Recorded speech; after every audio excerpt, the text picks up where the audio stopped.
All right, for his analysis of the Prime Minister's cost of living push, let's bring in Sky News political editor Andrew Clennell from Sydney.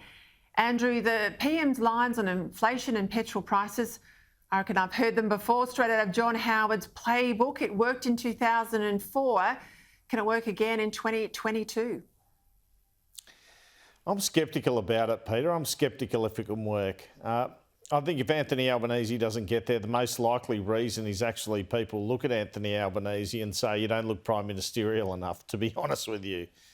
I don't think that Scott Morrison can weaponise at the moment, in the absence of Labor policy, and that can change, some of these issues as well as he and Josh Frydenberg did last time.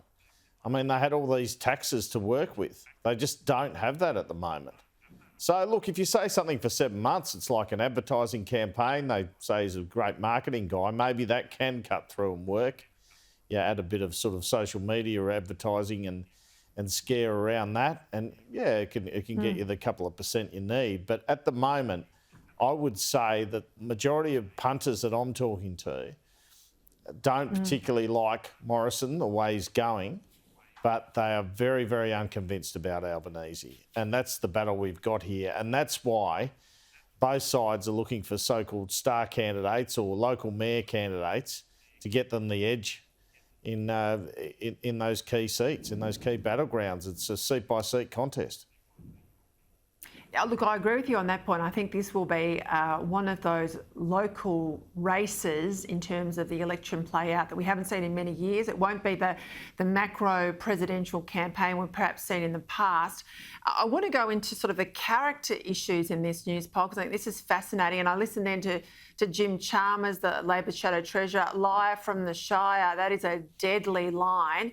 And that's where Labor are honing their attack. We know that Scott Morrison's fallen behind the opposition leader today on a number of these key personal measures. For the first time, voters say the Labor leaders are, in fact, more likeable and trustworthy than Scott Morrison. Albanese is also seen as more caring, more understanding on the issues affecting ordinary people. Now, we know the PM's a dad with a couple of kids and a wife, and Cook, his home electorate's pretty much ordinary Sydney, although it's got a nice address and a sea view, but it's ordinary Sydney. Where's this going to go? Do you think that Labor is cutting through on the issues of character? Well, I think they must be, otherwise they wouldn't persist with it. And they're also focus group driven, as we talk about every week these days, Peter. But I had a good look at that again this afternoon because I ran some of that this afternoon as well. And I did notice that Albanese's numbers weren't that far off Shorten's, which I found interesting as well. But I'll say in relation to Morrison, what a quick descent. I mean, on these ratings, he's sunk like a stone since April. And I think it's a case of one lockdown too many for a lot of Australia, and then division over state borders and the like. I really think, though, if Scott Morrison were to lose, so let me just it would jump be in on this that, one though. lockdown too many sort of business. Just on that point, I think that is a fair contention, but why is the opprobrium falling on the Prime Minister and not the Premiers who've done the lockdown?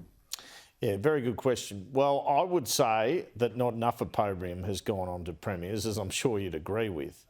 But on the other hand, we know it's come from quarantine leaks, and he seemed to run away from being in charge of quarantine. And that is being reflected in the focus group comments, some of which I've seen, which say that Scott Morrison is nowhere, a Labor focus group.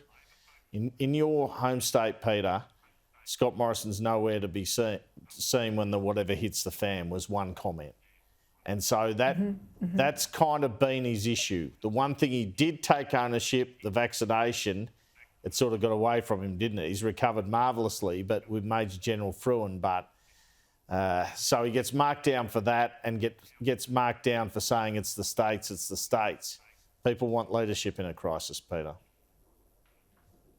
Again, I think the National Cabinet worked for him very early on for a couple of months, but I think then it was a negative all the way through because it discharged the Prime Minister's authority and brought him down to the level of the states. And I think in these sorts of crises, people want national leadership. They're used to Prime Ministers in the recent couple of decades really running the country, being a step above the state premiers, and it wasn't that case in the last 12 months.